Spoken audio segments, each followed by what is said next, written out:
You could watch 1,000 videos. You could be told a million different ways of how to become fluent. But the secret is not in the tools. It's not in the grammar. It's not in what everyone is saying. And you don't need to watch 1,001 videos. I'm going to tell you the secret. It's actually just comprehensible input. Yeah. It's just comprehensible input.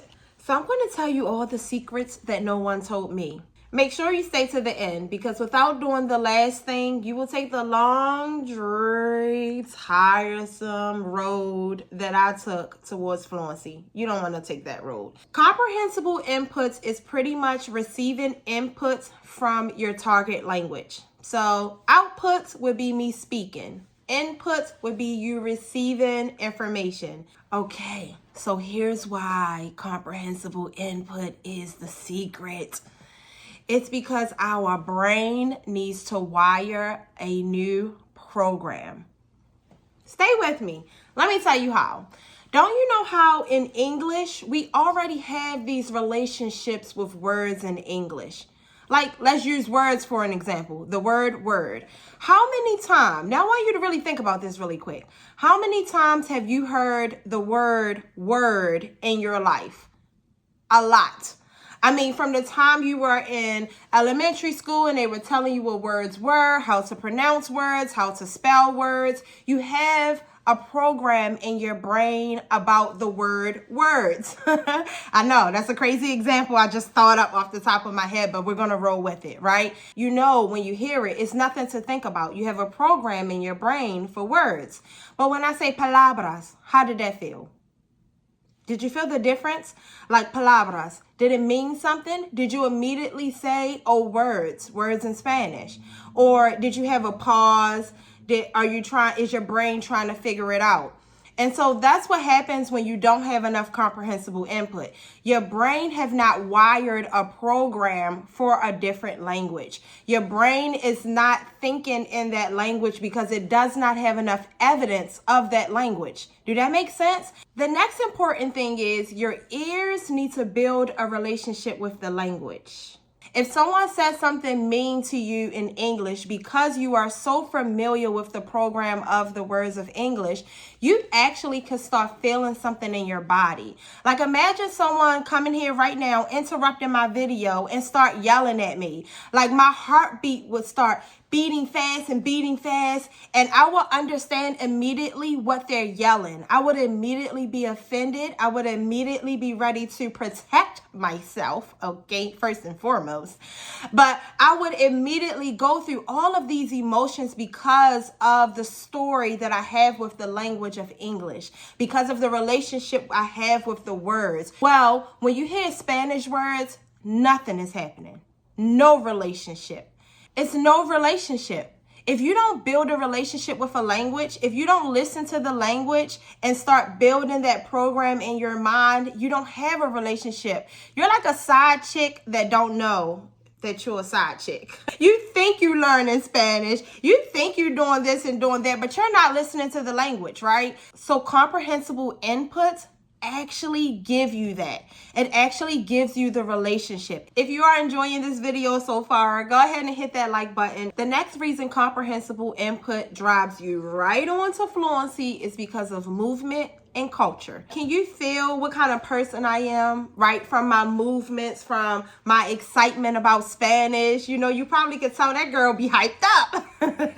Can you feel it? You can feel it from my energy, from my movement. So the reason you need to know that is because once you are familiar with certain movements and certain, body language, you will be able to normally comprehend more based off of the movements. I know that sounds crazy, but if you had me on mute right now and I was moving and I was talking like this, you would probably be able to feel, oh, she's excited about that. Oh, she's talking about that. Oh, she's this or she's that. And it's the same thing in Spanish. So even if you don't understand all the words, the movement and the culture of how they're saying things, of how they are expressing themselves, is information that your brain will retain. So yeah, this reason right here is no way to really get around it. You can't be fluent if you can't comprehend. You just can't have a conversation by yourself.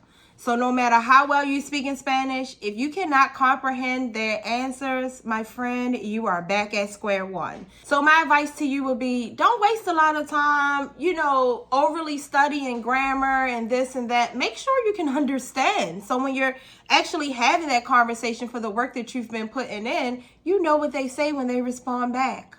Now I have a few tips for you to get the most out of comprehensible input.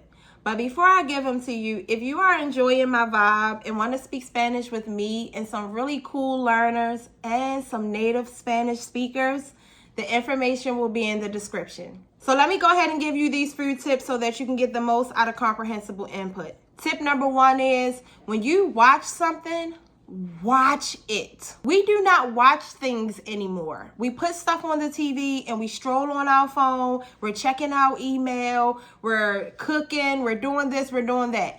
When you watch something, watch it. Remember when we were little and we used to watch Home Alone and stuff like that, and we couldn't wait? We couldn't wait for the next prank. Oh my God, I can't wait for him to burn all the hair off the top of his head. Head kid. That was one of my favorite parts. I couldn't wait because I watched it. I wasn't reading. I wasn't on the phone. I was watching it. So when you actually want to give yourself that time for comprehensible input, watch it. Put everything away and watch it. My next tip is shadow what they say. Now, when I say shadow, you don't have to repeat every single sentence that they say. But when something catches your ear or catches an emotion with you and you're like, oh, I like that. What's that word? That just happened to me yesterday. I was watching a video and the guy said, y eso. And y eso was, and why is that? And I'm like, oh, that's so my personality. So I rewinded a little bit and saw how he said it, which was in a question mark. And why is that? Y eso. Y eso. And why is that? And that's so me because I'm like, you're late and why is that?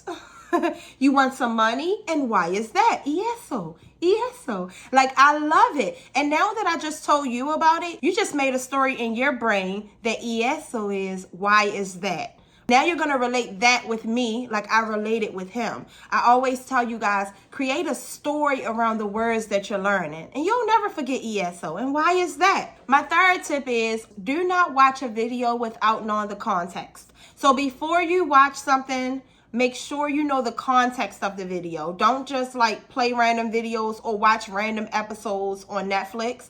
Actually know what that episode is going to be about. That will help you follow the story so much better. I promise you. This next tip is non-negotiable, especially if you are a beginner.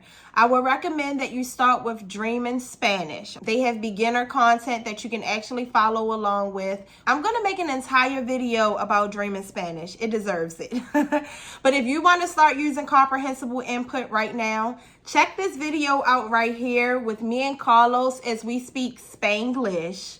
And if you really want to challenge yourself, check this video out right here where we are speaking fully in Espanol.